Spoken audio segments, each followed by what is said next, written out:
Hello my dear students, आज की इस वीडियो के अंदर हम वो सेंटेंसेस देखेंगे जो डेली आपको बोलने होते हैं। कहीं ना कहीं आप जब किसी के साथ बात कर रहे होते हैं तो बहुत ज़्यादा इम्पैक्ट डाल सकते हैं ये वीडियो आपके लिए, क्योंकि इसमें वो सेंटेंसेस लेके आया हूँ जिनको अपन को जब बात करते वक्त बीच बीच में बोलते रह सकते हैं। जैसे कि अगर अपन ऐसा कुछ बोलते हैं, बूंद बूंद से घड़ा भरता है, भाई थोड़े थोड़े काम करके बड़ा काम होता है। ठीक है, पैने पैने मैक्स मैने, इस तरह के एक इंग्लिश अलग भी है और ये भी मैं लेके आया हूँ आपके लिए।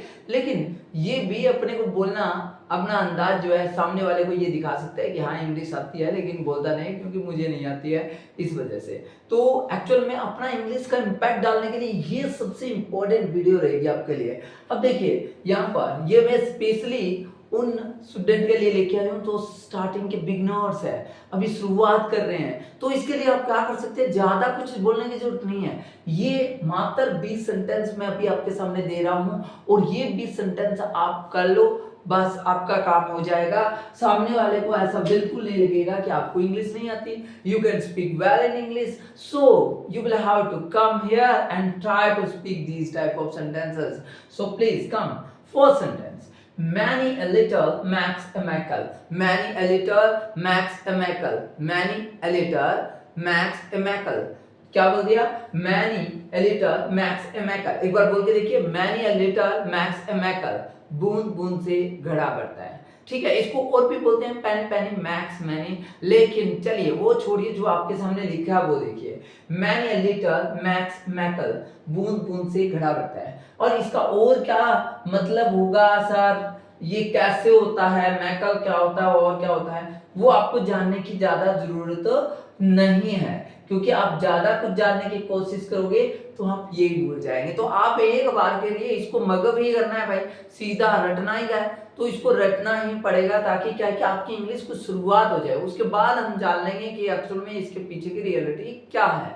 ओके नेक्स्ट, ये हम इडियम्स बहुत बार बोलते रहते हैं। तो एक बार आपने बोल के देखा, मैनी अ लिटिल मैक्स ए मेकल, यानी कि थोड़ा थोड़ा करके ही सब कुछ बढ़िया होता है। तो थोड़ी थोड़ी इंग्लिश बोलेंगे तभी जाके अच्छा होगा। तो आप किसी को इस तरह का डायलॉग मार रहे हो तो आप बोलेंगे मैनी अ लिटिल मैक्स ए मेकल। इसी तरह से हम देखेंगे दूसरा, क्राई इन वाइल्डनेस, यानी भैंस के आगे बीन बजाना। जब आप किसी को समझा रहे हो वो आपकी बात मान नहीं रहा है, और फिर आप अपने वाला बढ़िया वाला डायलॉग लगा सकते हैं इंग्लिश में। आप कह सकते हैं crying in wildness, crying in wildness, crying in wildness. ये वाला डायलॉग जैसे मारेंगे तो सामने वाले को भले ही समझ में नहीं आए, लेकिन आपको बोल के बड़ा मजा आएगा, क्योंकि आपने तो इंग्लिश बोला है ना। और सामने वाला पूछे तो बता देना, भाई मैं तो ये कह रहा हूँ भैंस के आगे बीन बजाने से क्या फायदा भाई। ठीक है, क्योंकि आप मेरी बात समझ ही नहीं रहे हो। नेक्स्ट नेक्स्ट ये सेंटेंसेस है, थोड़ा जूम कर देता हूं मैं यहाँ पर, अभी आपको अच्छे से दिखाई दे रहे होंगे। Yes, road is the logic of fools. Road road होती है ना एकदम से बड़ी सी, जो जिसे अपन सीढ़िया वगैरह बोलते हैं, एक लोहे की बनी हुई एक डंडा। ठीक है, तो rod is the logic of fools, लातों को भूत बातों से नहीं मानते। कई बार बच्चे है ना, आप भी क्लास के अंदर जैसे कोई झगड़ा वगैरह कर रहा है, ठीक है, so you can speak in English. That time आपको ये डायलॉग बोल के देखना है। क्या बोलना है? Road is the logic of fools, road is the logic of fools, this is the great. बहुत ही अच्छा डायलॉग है, एक बार बोल के जरूर देखना क्लास में जाने के बाद। ठीक है, बड़ा मजा आएगा। आप जैसे बोलेंगे आपको लगेगा कि यार I know English very well, I can speak and I am shivering, मैं कांप रहा हूँ। आगे सर्दी आने वाली है और हो सकता है I am shivering with cold, तो आप कोल्ड के साथ भी या ठंड से भी कांप सकते हैं। सो फ्रॉम कोल्ड, ऐसा कुछ भी जो बाकी बात की बात है, लेकिन आई एम शिवरिंग मतलब मैं कांप रहा हूँ। ये बिल्कुल सिंपल सा सेंटेंस आ गया बीच में। यस नेक्स्ट, नेक्स्ट में अपने पास है दो और जबरदस्त। ठीक है, सुंदरता को आभूषण की जरूरत नहीं है। आप किसी की तारीफ कर रहे हो और तारीफ में आप कह रहे हैं कि यार तुम्हें इतने सैंड वैंड डालने की या फिर कुछ मेकअप वगैरह करने की क्या जरूरत है, तुम तो वैसे बहुत अच्छे दिखते हो। ठीक है, और कोई काम से जाना चाहे, कोई अच्छी जैसे राइटिंग वगैरह सीधे ही करे कि यार आज मैं बहुत अच्छी राइटिंग करूंगा, और जिसकी पहले से ही राइटिंग अच्छी हो, तो आप उसे beauty is no need, beauty needs no ornaments. ठीक है, ब्यूटी नीड्स नो ऑर्नामेंट्स, किसी भी ऑर्नामेंट की जरूरत नहीं है ब्यूटी को। ठीक है, तो सुंदरता को आभूषण की जरूरत नहीं है। ये आपको हिंदी में समझ में नहीं आया तो इंग्लिश में देखिए कि ना, beauty needs no ornament, beauty needs no ornament. तो सबसे ज्यादा प्रैक्टिस इस पे नहीं करनी है, इस पे करनी है आपको, ठीक है। इस पे आपको बार बार बोल के दें, beauty needs no ornaments, beauty needs no ornaments. Okay, next, लातों के भूत बातों से नहीं मानते। सो आज इसको क्या कहते हैं, rod is the logic of fools, और ये हमने पहले भी करवा दिया है। It's a very great great great great. तो आगे देखते हैं नेक्स्ट, 9 days वंडर, 4 दिन के चांदनी फिर अंधेरी रात। यानी कि जब आपको लगे कि ये खुशियां तो बस कुछ पल की हैं, ठीक है, और या फिर जो भी मान लेते हैं कि कोई व्यक्ति ना वो खुश हो रहा है कोई चीज को पाके, तो आप कह सकते हैं 9 days वंडर, ठीक है, 4 दिन की चांदनी फिर अंधेरी रात। एक बार तो इसको लग रहा है बहुत बढ़िया, बाद में रोएगा देखना, ठीक है। तो 9 days वंडर आप ये डायलॉग मार सकते हैं भाई, आपके पास डायलॉग तो इंग्लिश वाला होना ही चाहिए, पर एक बार बोल की जरूरत है 9 days वंडर कि 4 दिन की चांदनी, यहाँ पर 9 लिखा है सर, वो तो इंग्लिश बहुत खतरनाक है, इसके बारे में हम जानेंगे। इंग्लिश में 9, ठीक है, और हिंदी में 4, हिंदी के डायलॉग में 4 आता है, इंग्लिश वाले में 9 आता है। ऐसा क्यों होता है बाद में बात करेंगे इसके बारे में, लेकिन पहले आप इसको बोल के देखिए, फिर मैं आपके लिए ये भी वीडियो लेके आऊंगा जिसमें इसका मतलब भी आपको बताएंगे कि ऐसा क्यों होता है। इवन वॉल्स हैव ईयर्स, अरे भाई दीवारों के भी कान होते हैं, थोड़ा धीरे बोलिए, कोई इंग्लिश और बोलने लग जाएगा, आप तो पता नहीं बोलेंगे कि नहीं बोलेंगे। सो आपको कैसे बोले, इवन वॉल्स हैव ईयर्स, कैसे बोलेंगे, इवन वॉल्स हैव ईयर्स, ठीक है, इस तरह से। दीवारों के भी कान होते हैं, थोड़ा सा कई बार क्या हुआ आप काफी गुपचुप बातें करते हैं तो थोड़ा धीरे बोल के किया गया, ठीक है। यस, नेक्स्ट, अभी इसमें ये वाले सेंटेंसेस आपके लिए हैं।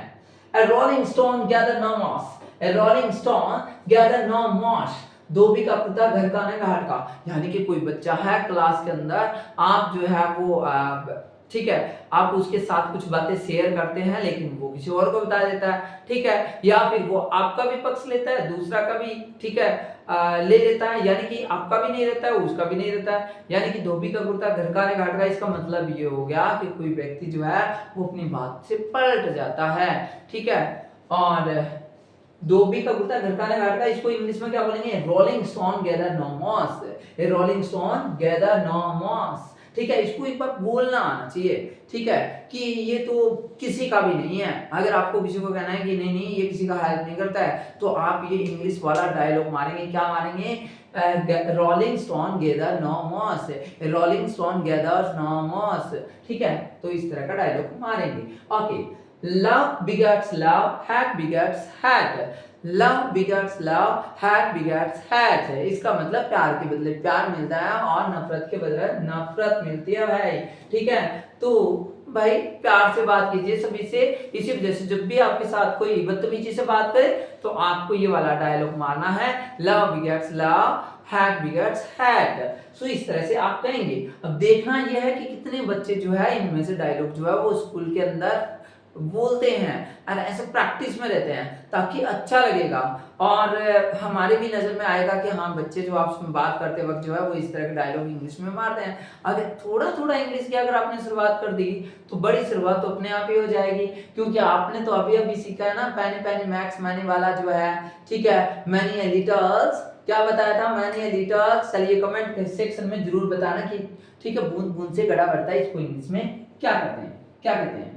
नेक्स्ट, अब आगे यहां पर लिखा है the guest suddenly turned up, ठीक है, अचानक मेहमान आ गए, घर पे जो है, ठीक है, मेहमान एकदम से आ जाते हैं। तो आप अगर किसी को बता रहे हैं, किसी को स्कूल में भी बता रहे हैं कि अचानक से कल मेहमान आ गए, मैं होमवर्क नहीं कर पाया, I couldn't do my homework because of that guest suddenly turned up, guest suddenly turned up, so that's why I didn't and I couldn't do my homework. इस तरह से आप बोलते हैं तो बहुत अच्छा लगेगा सामने वाले को कि सर क्या मजा आ गया इंग्लिश बोल के, क्योंकि एक शुरुआत मिल गई आपको। Don't shed tears, don't shed tears, आंसू मत बहाओ, डोंट शेड टीयर्स, शेड का मतलब बहाना होता है, डोंट शेड टीयर्स, आंसू मत बहाओ। कोई रोने लग जाए आपके सामने, किसी टीचर ने डांट दिया या कुछ फटकार दिया, स्कॉल्ड कर दिया उसको, तो फिर आप उसको फुचकार सकते हैं, कॉक्स कर सकते हैं, my dear don't shed tears, my dear don't shed tears. ठीक है, आंसू मत बहाओ, कोई बात नहीं है, ऐसा हो जाता है, कल तुम अच्छे मार्क्स लेके आ जाना,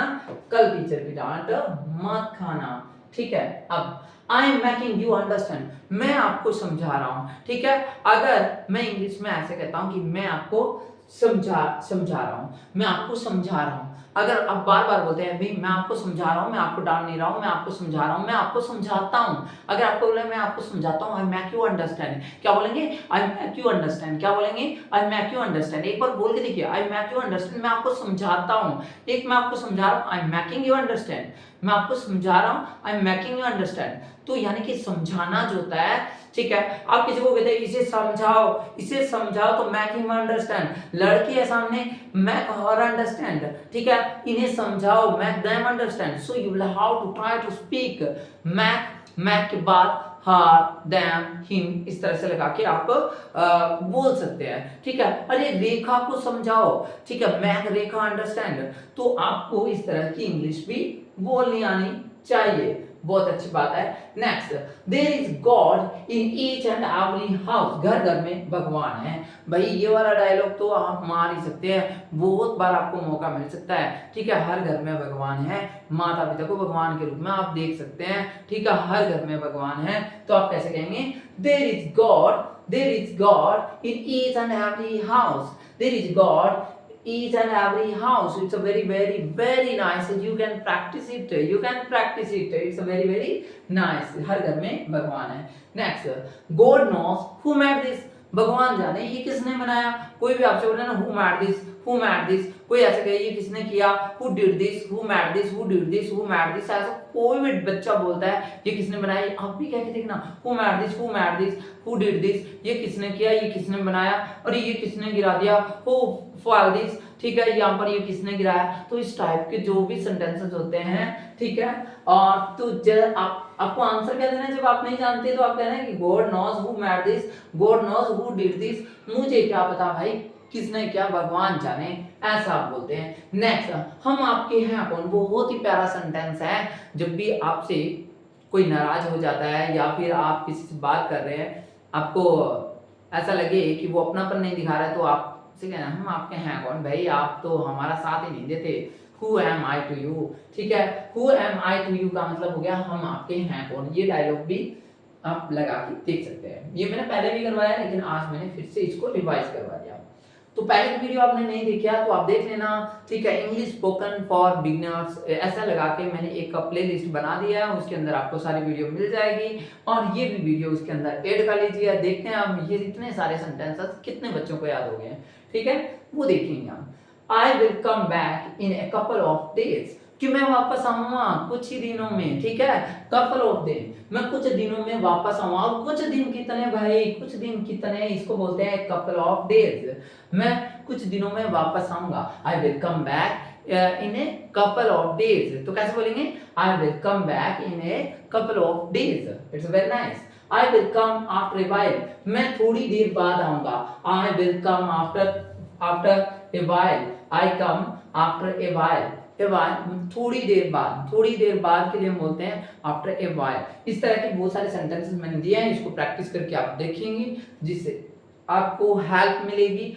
और इन सेंटेंसेस को एक बार बोलने के बाद ही प्रैक्टिस में आएंगे, तो एक बार दो बार आप कह के देख लीजिए। कि एक बार के अपने फ्रेंड के साथ जो है वो आप एक ऐसे डायलॉग वे में ही यूज करके देख लीजिए, 2 दिन रेगुलर यूज कीजिए, इतने में आपको याद हो जाएगा, और जब भी आपको जरूरत पड़ेगी तो आप बोल देंगे। ठीक है, next, last but not least 2 sentence हो रहा है। Manish can get anything done, Manish कुछ भी करवा सकता है। He can get anything done, वह कुछ भी करवा सकता है। Rahul can get anything done, Rahul कुछ भी करवा सकता है, भाई उसके पास पावर है, वह कुछ भी करवा सकता है। ठीक है, आप इस तरह के डायलॉग मार सकते हैं। एंड नेहा कैन गेट, ठीक है, एनीथिंग डन, नेहा भी कुछ भी करवा सकते हैं। इस तरह से आप अलग अलग नाम चेंज कर सकते हैं, और एनीथिंग की जगह पे आप उस होमवर्क को भी कर सकते हैं। जैसे Manish can get homework done, Manish homework करवा सकता है। ठीक है, कोई भी काम है वो एनीथिंग की जगह पे लगा दीजिए। पर पहले इस सेंटेंस को सीख लीजिए, फिर इसके ऊपर मैं बहुत सारे सेंटेंसेस लेके आऊंगा अगली वाली वीडियो के अंदर। फेजेस वाली वीडियो होगी जिससे कि आपको बहुत सारे सेंटेंसेस बनाने का मौका मिलेगा। लेकिन ये सेंटेंसेस आपको डायरेक्ट सीखने हैं। देखिए कितने बच्चों को याद हो जाते हैं।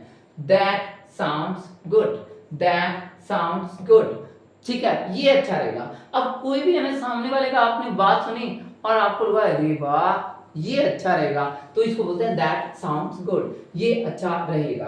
तो आज की वीडियो में इतना ही है। आपको आई होप कि आपको सारे सेंटेंसेस जो है वो समझ में आए होंगे। मुझे ऐसा लगता है कि ये वीडियो आपके काफी काम आएगी। अगर आपको ये वीडियो बहुत अच्छी लगी, अगर आपने लास्ट तक देखा है, तो प्लीज मुझे कमेंट करके जरूर बताना कि बूंद बूंद से घड़ा भरता है इसको इंग्लिश में क्या कहते हैं। कमेंट सेक्शन में एक बार जरूर लिखना और साथ में अपना नाम भी। Thank you very much.